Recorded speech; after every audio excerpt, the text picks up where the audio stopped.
కుల సంఘం నాయకులకు సోదరులకు అందరికీ కూడా నమస్కారం. ఇప్పుడు పాలమూరు నియోజకవర్గంలోని జిల్లా కేంద్రంలో కానీ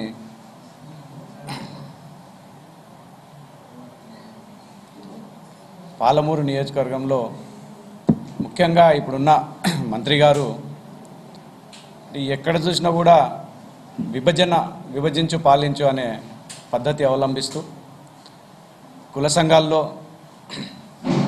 చిచ్చులు పెడుతూ విడగొడుతూ అట్లాగే ఇంతకుముందు మేము ఏదైతే పార్టీలో పనిచేసి మాకు అక్కడ నచ్చక బయటకు వచ్చినామో మా మీద అంటే రకరకాలుగా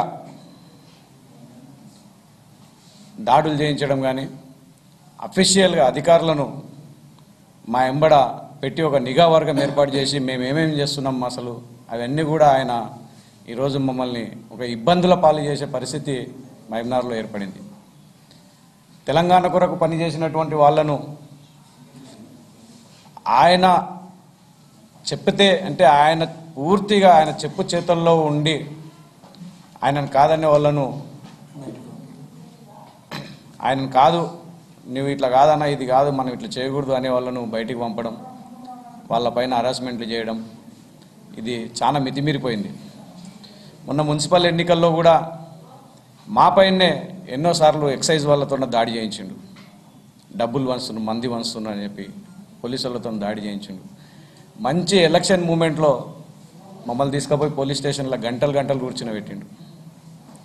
అంటే ఎటు తిరిగి ఆయన చెప్పింది వేదం, ఆయన చేసిందే న్యాయం, ఆయన చేసిందే చట్టం అనే రెక్కన నడుస్తూ ఉంది. అట్లా కాదు మంత్రి గారు, ఇప్పటికైనా మీరు ఈ పద్ధతి మానుకొని అందరినీ సమానంగా చూస్తూ అందరి సహకారం తీసుకొని మీరు ముందుకోవాల్సిన అవసరం ఉంది.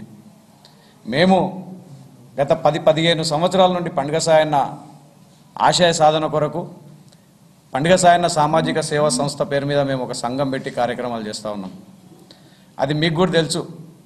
2016వ సంవత్సరం నుండి మేము అన్ని డిపార్ట్మెంట్లకు పర్మిషన్ కొరకు పెడితే అప్పుడున్న కలెక్టర్ గారు, ఎస్పీ గారు, ఆర్డీఓ గారు, డిఎస్పీ గారు అందరు పర్మిషన్లు వచ్చినాయి. కేవలం మున్సిపాలిటీ దగ్గర పర్మిషన్ ఆగింది. అది మీకు కూడా మేము ఒక రిప్రజెంటేషన్ ఇస్తే ఆ లెటర్ ఫార్వర్డ్ చేసిండ్రు, పలానా వాళ్ళకి ఇవ్వండి, ఇది పర్మిషన్ ఇవ్వండి అని చెప్పేసి మున్సిపాలిటీ వాళ్ళకి ఫార్వర్డ్ చేసిండ్రు. చేసినట్లే ఉంది, మళ్ళీ వెనక చెప్పినట్లే ఉంది, ఇయ్యకండి ఆపండి అని చెప్పి. ఎందుకంటే అక్కడ కౌన్సిల్ తీర్మానం కావాలి. అఫీషియల్గా అంటేనేమో అధికారులు ఇస్తారు, మున్సిపాలిటీలో తీర్మానం కావాలంటే కౌన్సిల్ తీర్మానం కావాలి. అప్పుడున్న చైర్మన్ గారు మీకు తెలుసు, వాళ్ళు కూడా చేయలేకపోయినరు. అంటే చేయలేకపోయినంటే చెప్పు చేతల్లో ఉన్నారు కాబట్టి వాళ్ళు చేయలే. అది ఇప్పటికీ మొన్న ఏమైంది, మేము కార్యక్రమం చేస్తూ ఉన్నాము. అయితే ఆయన మాకు వ్యతిరేకంగా ఒక గుంపు తయారు చేసి ఒక 6-7 మందితో 6-7 మంది ఇప్పుడు ప్రజెంట్గా టీఆర్ఎస్ పార్టీలో ఉండేటటువంటి కౌన్సిలర్లు కావచ్చు, నాయకులు కావచ్చు, మాజీ కౌన్సిలర్లు కావచ్చు, ఒక 6-7-8 మందిని జమ చేసి పండుగ సాయన్న విగ్రహ కమిటీ ఏర్పాటు చేయించడం జరిగింది. అంటే మా ముదిరాజ్ సోదరులకు కూడా ఇన్ని రోజులు ప్రస్తుతం ఉన్న వైస్ చైర్మన్కి కూడా సోయలేదు పండుగ సాయన్న అంటే ఏంది, ఆయన వర్ధంతి ఎప్పుడు, ఆయన జయంతి ఎప్పుడు అనేది. మేము పిలుస్తే కార్యక్రమాలకు వచ్చి కార్యక్రమాల్లో పాల్గొని పోయేవాళ్ళు. అటువంటి వాళ్ళు ఈరోజు మాకు వ్యతిరేకంగా ఒక గుంపు తయారు చేసి పండుగ సాయన్న విగ్రహ కమిటీ ఏర్పాటు. ఎందుకు, ఏం అవసరం, చేయాల్సినంత అవసరం ఏమి? పండుగ సాయన్న విగ్రహం కొరకు మేము పోరాటం చేస్తున్నది, మేము కొట్లాడుతున్నది మీకు తెలుసు. మీరే మా తరపున ఒకటి మున్సిపాలిటీకి పంపించిండ్రు, ఇవ్వండి అని చెప్పేసి. మళ్ళీ ఈరోజు వాళ్ళని వ్యతిరేకంగా మాకు వ్యతిరేకంగా తయారు చేసి ఒక కార్యక్రమం చేపించడం ఇది ఎంతవరకు సమంజసం? సరే చేయించిండ్రు, చేయించిన తర్వాత మళ్ళీ వాళ్ళకు కమిటీ ఫామ్ చేయించి మళ్ళీ వాళ్ళని పిలిపించుకొని వాళ్ళకు 50,000 రూపాయలు ఇచ్చి, అంటే 50,000 రూపాయలు ఇస్తే విగ్రహం అయిపోతుందా? సరే విగ్రహం అయింది, 50,000తోనే అయిపోతుందా? ఇంత పెద్ద పాలమూరు పట్టణంలో నియోజకవర్గంలో ఇంత పెద్ద జనాభా, ముదిరాజుల జనాభా ఓటర్ లిస్టు ప్రకారంగా సుమారుగా 47-48 ఉన్న జనాభా, అంటే మిగతా వాళ్ళని కలుపుకుంటే 70,000 వరకు పోయే జనాభా. మేము ఇంటికి మనిషికి 10 రూపాయలు ఇచ్చినా ఈరోజు 10 లక్షల రూపాయలు అవుతాయి మాకు. ఎందుకు మేము చేసుకోలేమా? ఎందుకు మా లోపల మాకు చీలికలు తీసుకొచ్చి మీరు 50,000 రూపాయలు ఇచ్చి అవగాహన లేని నాయకులను మీ ఎంబడ పెట్టుకొని, అవగాహన రహితమైనటువంటి నాయకులను మీ ఎంబడ పెట్టుకొని మా పైన దాడికి పంపించేసి ఇట్లా చేస్తే ఇట్లా కాదండి మంత్రి గారు. ఇప్పటికైనా మీరు గుర్తించండి, మేము ఉద్యమాలు చేసినాం, ఆ రోజు మేము మీ కొరకు పనిచేసినాం, మా జాతి మొత్తం కూడా మీ కొరకు పనిచేసింది. మేము మంది దగ్గర తిట్లు తిని కూడా నీ కొరకు పనిచేసినాం. పని చేసి మిమ్మల్ని ఈరోజు మంత్రి స్థాయిలో నిలబెట్టినాం. ఆ రోజు మీకు మేము పని చేయకుండా ఉండింటే జిల్లాలో ఉండేటువంటి వాళ్ళు ముదిరాజులందరూ కూడా, నియోజకవర్గం ముదిరాజులందరూ కూడా పని చేయకుండా ఉండి మిమ్మల్ని ఒకవేళ గెలవనీయకుండా చేసింటే ఈరోజు మీరు మంత్రి అయ్యేవారా? పోనీ మేము చేయలేదా పని? ఆ రోజు మీకు ఎలక్షన్లో పొద్దున్నే 5 గంటలకు ఫోన్ చేసి ఏడవునో పోయి రాబోయ్ అని చెప్పి పిలిపించుకొని ఆ రోజు కుల సంఘములతో మీటింగ్లు పెట్టించి, బహిరంగ సభలు పెట్టించి, హాల్ మీటింగ్లు పెట్టించి, విఐపీలను పిలిపించి, అందరినీ పిలిపించి మేము పనిచేసిన సందర్భం మీరు మర్చిపోయినరు. కానీ ఇదే పరంపర మీరు కొనసాగిస్తే మాత్రం భవిష్యత్తులో ఖచ్చితంగా ఎదురు తిరగాల్సిన పరిస్థితి ఏర్పడుతుంది.